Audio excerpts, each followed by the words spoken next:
நடக்காதது அடுத்த விஷயம். ஆனா வினோதினிக்கு எந்த விதமான ஆபத்தும் இல்லாம அவங்கள பத்திரமா பாதுகாப்பா எங்க கிட்ட கொண்டு வந்து சேர்த்துரு முருகா.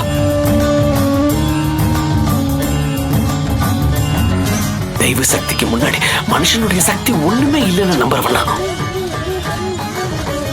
உன்னை நான் முழுசா நம்புறேன். நீ இல்லாம அணுவும் அசையாது.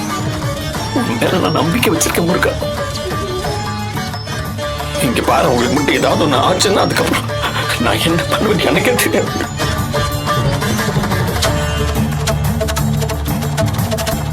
சாமி, நான் உன்னை நம்புறேன் சாமி. உன்னை நான் முழுசா நம்புறேன்.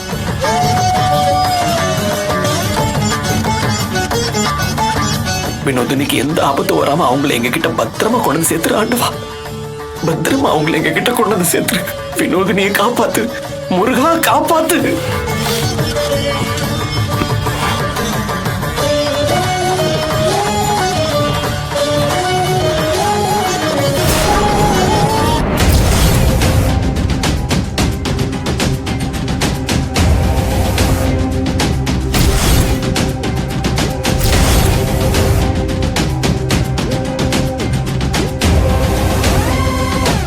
சார்,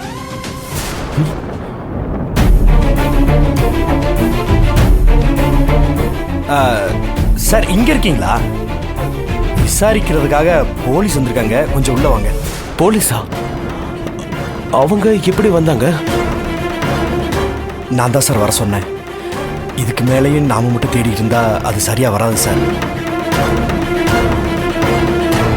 போலீஸ் ஒரு பக்கம் தேடினா பிரச்சனை அவங்கள நெருங்குறதுக்கு முன்னாடி நாம அவங்கள சீக்கிரமா கண்டுபிடிச்சிடலாம் சார். வாங்க சார், வாங்க வாங்க.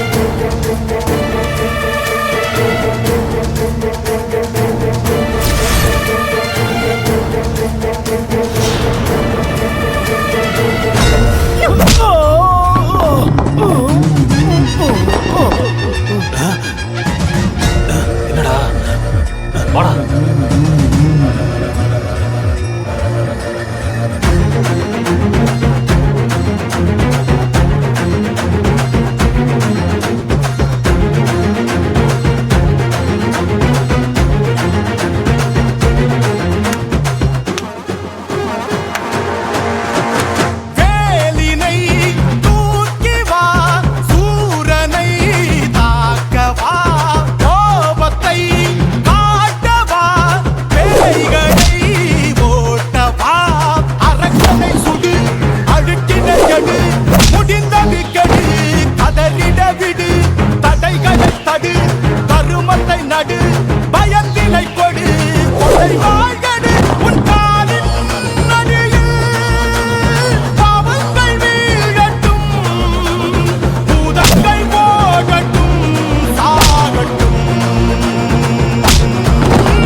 பொண்ணை எப்ப இருந்து காணும்?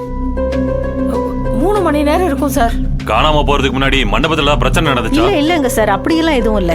எங்க பசங்க எல்லாரும் டான்ஸ் ஆடினாங்க, நாங்க சந்தோஷமா தான் இருந்தோம்.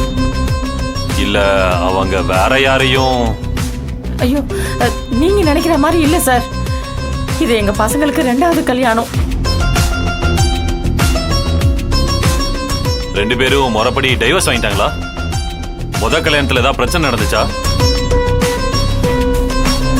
என்னடா சம்மந்தம் இல்லாம கேள்வி கேட்கிறான்னு நினைக்காதீங்க.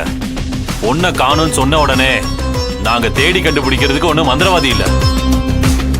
அவங்கள சுத்தி இருக்கிற பிரச்சனை என்னன்னு தெரிஞ்சாதான் முதல்ல அவங்களா எங்கேயாவது போயிருக்காங்களா இல்ல யாராவது கடத்தி வச்சிருக்காங்களான்னு நாங்க ஒரு முடிவுக்கு வர முடியும்.